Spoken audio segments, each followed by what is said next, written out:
Assalamualaikum warahmatullahi wabarakatuh. Alhamdulillahirabbil alamin. Wassalatu wassalamu ala asyrofil anbiya'i wal mursalin sayyidina wa maulana Muhammadin wa ala alihi washabbihi ajma'in. Amma ba'du. Ya saya hormati bapak-bapak, ibu-ibu yang dirahmati oleh Allah.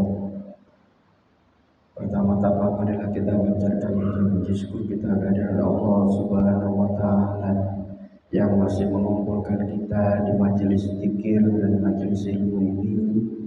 Mudah-mudahan perkumpulan kita selalu diridhoi oleh Allah Subhanahu wa taala dan menjadi awal perkumpulan kita di surganya Allah Subhanahu wa taala suatu saat nanti.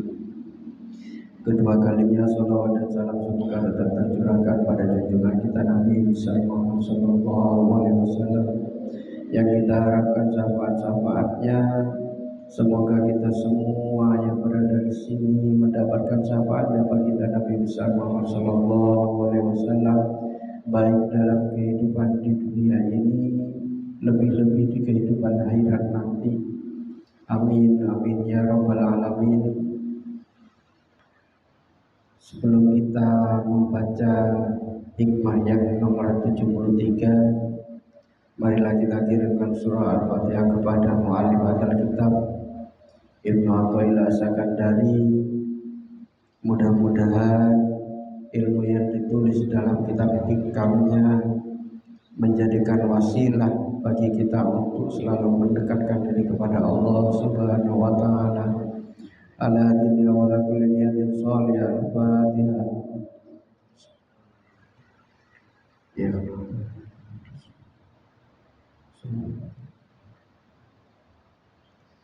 Bismillahirrahmanirrahim. Qala al-musannif rahimahullah ta'ala wa nafa'ana bihi wa bi ulumihi wa maddana bi madani wa asrarihi bidarini amin. Qala idza aradta an ta'rifa qadraka indahu fandur fi madza yukimuka. Idza aradta, jika panjenengan semua ingin an ta'rifa mengetahui qadraka posisi kedudukanmu, atau dalam bahasa Toriko itu disebut makommu.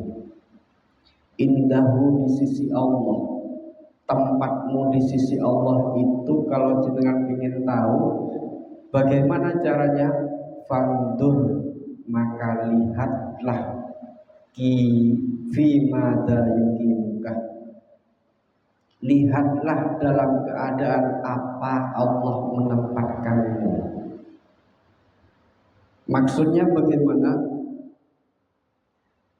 Kalau kita lihat dari hikmah ini, kedudukan kita bisa kita lihat dari keseharian dan kebiasaan-kebiasaan kita. Kalau hari ini kita melihat banyak manusia-manusia yang kesuksesan, kebahagiaan, kedamaian itu tidak lagi diukur dengan ketakwaan, tapi selalu diukur dengan materi. Kalau orang yang mengukur kesuksesan dalam dirinya itu dengan materi, makom dia adalah materi itu. Ya hanya sebatas itu, jauh dari Allah, jauh. Karena aspek hari ini, kalau kita melihat orang, nggak pernah melihat kadar ketakwaannya, nggak pernah melihat kadar keilmuannya, nggak pernah. Tidak pernah melihat bagaimana kedekatannya dengan Allah, nggak pernah. Tapi yang kita lihat adalah bagaimana kemudian harta yang dia miliki, jabatan yang dia miliki. Sehingga kemudian otak kita dibimbing oleh keadaan seakan-akan orang hebat, orang sukses, orang yang luar biasa adalah yang punya jabatan baik dan harta yang melimpah. Itu kondisi hari ini. Sehingga kemudian apa yang terjadi? manusia untuk mengejar kesuksesan materi itu, semua manusia kemudian berlomba-lomba. Materi bukan lagi menjadi standar kesuksesan, tapi materi juga menjadi standar kebahagiaan. Pangkat menjadi standar kebahagiaan. Orang hari ini kalau ingin tahu siapakah orang yang berbahagia, maka jawaban banyak orang kemudian orang yang kaya, orang yang punya jabatan tinggi. Itu fenomena hari ini. Kalau itu yang kemudian menjadi standar, maka manusia yang ada di kehidupan modern ini kemudian sibuk mencari pengakuan, sibuk diakui kaya, sibuk diakui punya pengaruh, sibuk diakui memiliki ilmu, sibuk diakui oleh manusia. Sehingga kemudian standar kita itu bukan lagi standar yang dimiliki Allah, tapi standar kita adalah standar manusia. Karena kita selalu sibuk butuh pengakuan dari manusia, tidak pernah sibuk untuk diakui oleh Allah. Nah, disinilah kemudian hikmah yang nomor 73 ini memberikan pengajaran kepada kita bahwa ukuran sejati itu bukan bagaimana manusia melihat kita, tapi bagaimana Allah memperlakukan kita. Itu yang harus kita pegang. Manusia mau berbicara seperti apapun tentang kita, tapi kalau Allah memperlakukan kita sebaik-baiknya, maka tidak ada manusia yang mampu mencegahnya. Begitu juga sebaliknya. Sehebat apapun dirinya untuk menciptakan pengakuan-pengakuan manusia, tapi Allah kemudian memperlakukan tidak baik, tetap kepada perlakuan Allah yang akan terjadi. Nah, ini yang kemudian harus kita pahami. Kita diajarkan dalam hikmah ini, standarnya bukanlah pengakuan manusia, tapi standar hidup kita, bagaimana Allah memperlakukan diri kita. Ini yang harus kita pahami. Bagaimana kemudian Allah menempatkan kita? Di mana kita ditempatkan? Kalau kita sibuk mencari makom apa, kita berada di posisi yang seperti apa, kita ditempatkan oleh Allah, gampang. Kalau dalam hikmah ini kemudian mengajarkan di posisi manakah kita, maka apa yang mudah kita lakukan untuk Allah. Sesuatu yang diridhoi oleh Allah pasti mudah, tidak ada yang susah. Tidak ada yang susah. Berzikir mudah, sholat bisa mudah, bersedekah bisa mudah, berkawan bersilaturahmi juga bisa mudah. Apa yang kemudian kita lakukan dengan mudah, itu adalah posisi di mana Allah menempatkan diri kita. Sehingga kemudian untuk mengidentifikasi posisi kita berada di mana, lihatlah amal kita yang sering kita lakukan apa. Sering kita lakukan berarti mudah untuk dilakukan. Itu harus kita pahami. Di sisi yang lain kemudian kita melihat lingkungan mana yang dipilihkan Allah untuk kita. Karena kita tidak bisa hidup sendiri di alam dunia ini, maka Allah memilihkan kita di lingkungan mana kita bersama manusia-manusia. Kalau Allah memilihkan kita berkumpul di majelis zikir, maka kita adalah ahli zikir, karena kita adalah orang yang selalu berzikir. Yang banyak kan kemudian kita berusaha untuk menipu. Ya Allah, kalau kita doa lah, Allahumma ja'alna min ahlil Quran, tapi nggak pernah baca Al-Quran. Mau ahli Quran gimana? Oh, nggak pernah baca Al-Quran. Allahumma ja'alna min ahli dzikir. Jadikanlah saya sebagai orang yang ahli dzikir, tapi nggak pernah dzikir. Mau dzikir gimana? Itu kan nipu Allah ya. Bahasa kasarnya begitu. Nggak pernah dzikir tapi pingin jadi ahli dzikir. Pingin jadi orang yang masuk surga, tapi kelakuan ingkar pada Allah.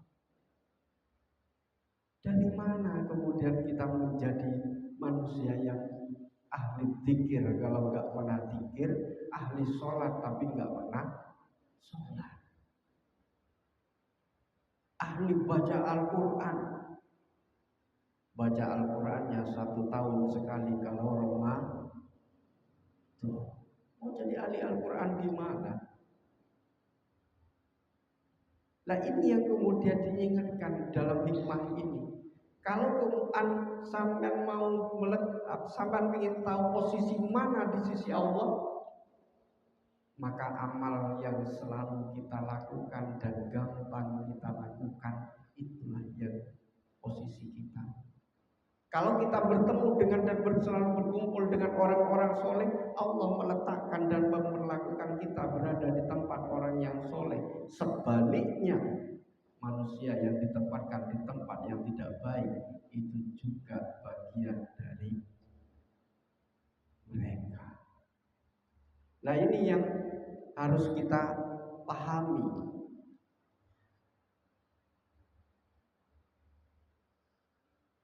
Maka man arada ayya lama manzilatahu indallah wal yandur kaifa manzilatullah ta'ala min qalbihi. Ada 2 yang bisa kita renungkan secara bersama. Allah menempatkan kita pada apa, berarti amaliyahnya yang selalu kita lakukan, istiqomah kita lakukan, gampang kita lakukan, itu adalah posisi kita. Makom kita berada di sana. Tetapi pada sisi yang lain, Allah juga hikmah ini memberikan satu gambaran Allah berada di posisi apa dalam hati kita. Kita telah selalu mengenal bahwa syahadat itu yang pertama, sholat itu nomor 2. Allah kita letakkan dalam hati kita, itu iya. Tapi apakah kemudian benar di dalam setiap perilaku kita selalu mengedepankan Allah? Maka itu juga yang memberikan posisi kepada kita. Kalau kita menempatkan Allah menjadi ruh hidup ini, perilaku kita itu senantiasa berjalan beriringan bersama ridho Allah, dan Allah pasti memperlakukan manusia-manusia dengan cara yang baik dan dikumpulkan dengan orang-orang yang baik. Itu Allah yang kemudian menempatkan dan memperlakukan kita. Karena tidak mungkin ada orang yang bersoleh berkumpul dengan orang yang tidak soleh terus menerus, itu nggak mungkin.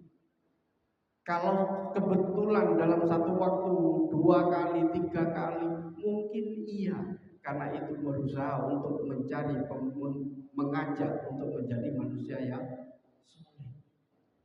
Tapi untuk berkumpul selamanya itu susah. Dan mungkin tidak ada. Makanya inna akramakum indallahi atqakum itu menjadi penting kemudian, bahwa kadar ketakwaan kita itu adalah standar kemuliaan di sisi Allah. Berapa banyak manusia yang ngaku bertakwa, tapi hibahnya kemana? Mana? Kebenciannya dipupuk di dalam hati. Itu adalah takwa yang model apa? Nah ini yang kemudian harus kita renungkan bersama. Karena Allah menambah petunjuk dan ketakwaan kepada orang itu juga ada sebabnya. Sebabnya apa? Sebabnya adalah turun hidayah. Hidayah itu petunjuk Allah kepada hamba-hamba yang memang diridhoi. Salah satunya adalah dengan zikir, salah satunya dengan ilmu, salah satunya dengan sholat. Itu bagian dari hidayah-hidayah, dan kita harus mampu untuk mengambil pelajaran pada itu semua. Maka i'lamu fakul muyassarun lima khuliqulahu. Jadi kalau Nabi Daud itu posisi kita berada di mana? Makom kita itu apa? Maka i'malu fakul muyassarun lima khuliqulahu. Maka pekerjaan-pekerjaan yang sangat mudah untuk kita lakukan itu adalah posisi kita. 24 jam kita berusaha untuk merenung kira-kira pekerjaan yang rutin kita kerjakan itu apa dalam 24 jam. Besoknya juga begitu, karena itu adalah makom kita. Kita senang saja ngomong bahwa kita ahli sholat karena kita sholat, tapi mudah nggak sholat? Jangan-jangan kita masih disibukkan dengan berbagai pekerjaan. Jangan-jangan kita masih disibukkan dengan berbagai hal yang kemudian menghalangi kita untuk sholat. Banyak yang model seperti itu. Artinya ketika kita disibukkan dengan persoalan-persoalan dunia, seakan-akan sholat itu tidak mudah sekalipun sholat. Maka makomnya bukan ahli sholat, bukan ahli sholat. Lah apa yang mudah? Di antara kita semua mesti ada yang berbeda-beda. Karena Allah menempatkan dalam makom ini, dalam posisi ini, mungkin akan berbeda dengan yang lainnya. Kalau sampean pergi ke pasar, yang paling enak, yang gampang adalah hibah. Jangan-jangan makom mereka adalah ahli hibah. Bendino hibahnya begitu dan mudah untuk dilakukan. Nah itu yang disebut oleh Nabi dengan bahasa makom itu, posisi kita di sisi Allah. Tapi apakah kemudian amal yang kita lakukan itu hanya sekali dua kali dalam satu hari? Tidak. Tapi istiqomah. Ngaku ahli dzikir tapi hanya setiap Senin dzikir. Setiap begini kita kumpul dzikir bersama. Keluar dari sini tidak dzikir. Apakah itu ahli dzikir? Tidak. Maka ahli dzikir itu salah satu syaratnya adalah istiqomah. Ahli sholat juga harus istiqomah. Juga ahli Quran juga harus istiqomah. Tapi bukan tidak baik, tapi tidak menjadi ahli. Makanya orang-orang yang disebut dengan ahli ilmi dalam hidupnya itu selalu berjibaku dengan ilmu pengetahuan. Kalau hanya sekedar belajar sekali dalam seumur hidup, kemudian gak pernah dibuka, bukan ahli ilmi. Bukan. Ahlul ilmi itu selalu berjibaku dengan ilmu pengetahuan dan setiap saat. Dan itu bisa dibuktikan. Nah ini yang kemudian disebut dengan makom di dalam dunia. tasawuf. Bapak-bapak, ibu-ibu yang dirahmati oleh Allah, setidaknya kemudian kalau kita melihat bahasa Imam Al-Ghazali, kenapa makom itu bergantung kepada amal? Maka Al-Ghazali kemudian tahu karena hati kita itu adalah cermin. Kalau hati kita bersih, maka perilaku kita yang mudah kita lakukan itu pasti baik. Tetapi kalau hati kita kotor, maka amalia-amalia yang muncul dari jawarih kita, dari tubuh kita, itu juga tidak baik. Maka Imam Al-Ghazali kemudian memberikan satu gambaran bahwa dosa itu adalah karat hati. Setiap dosa yang kita lakukan, hati kita berkarat. Maka apa? Bagaimana kemudian mengasah hati yang karat? Ya tazkiyatun nafs.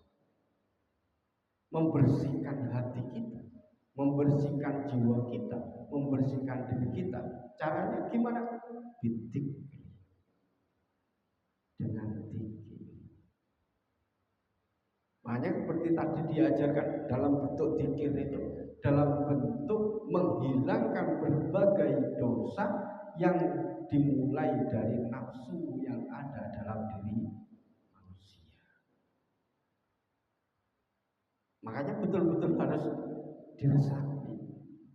Gak mungkin kemudian yang namanya warid dalam hikmah yang sebelum-sebelumnya itu datang kepada hati yang penuh dosa.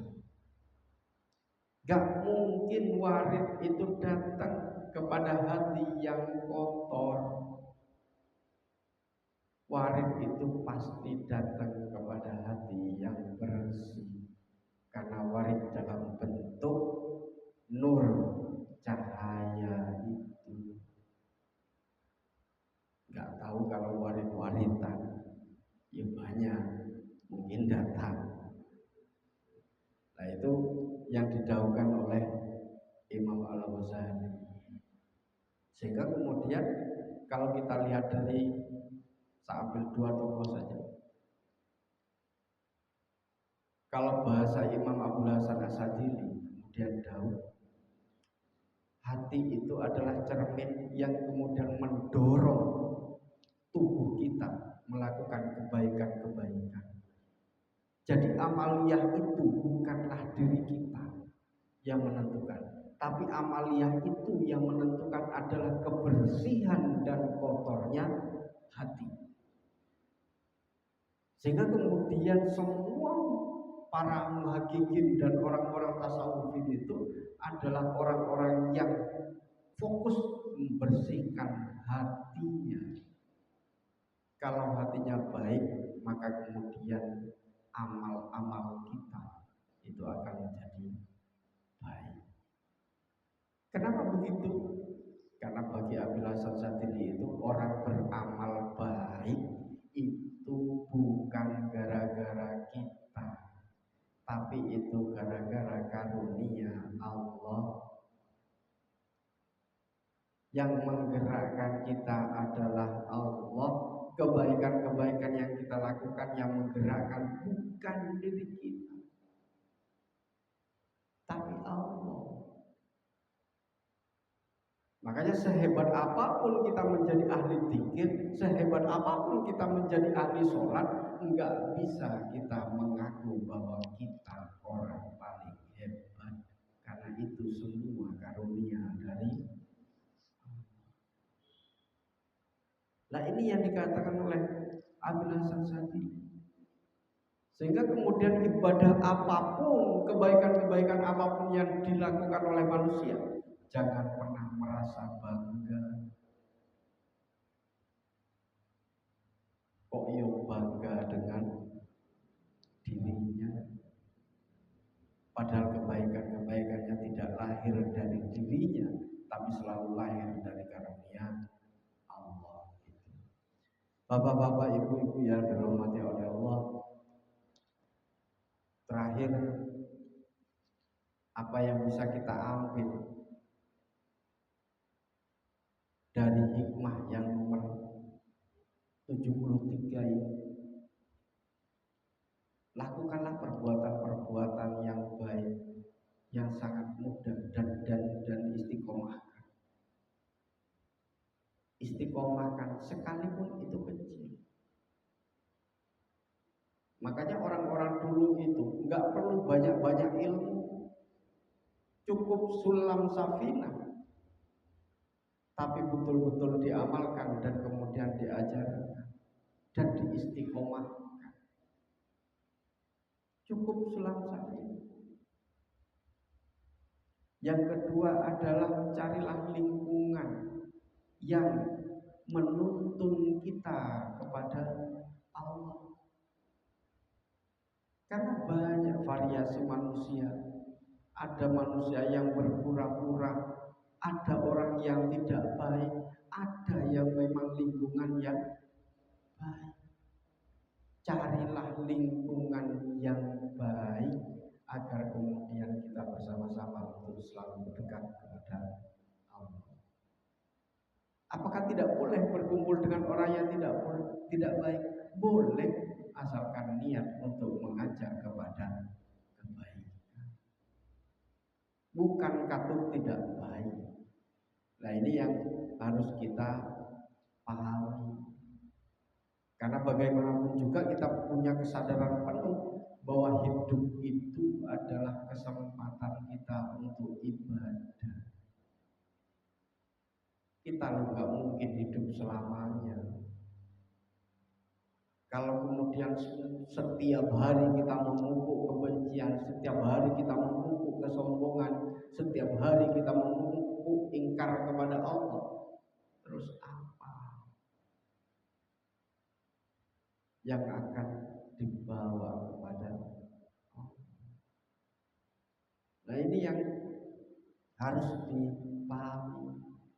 Makanya untuk masuk pada wilayah itu, hikmah ini mengajarkan pada wilayah istiqomah dalam amal sekalipun itu sedikit. Yang kedua, carilah lingkungan yang baik. Tempatkanlah Allah dalam posisi kita sebagai, dalam hati kita sebagai yang kita tuju, yang kita selalu ingat dalam setiap waktu.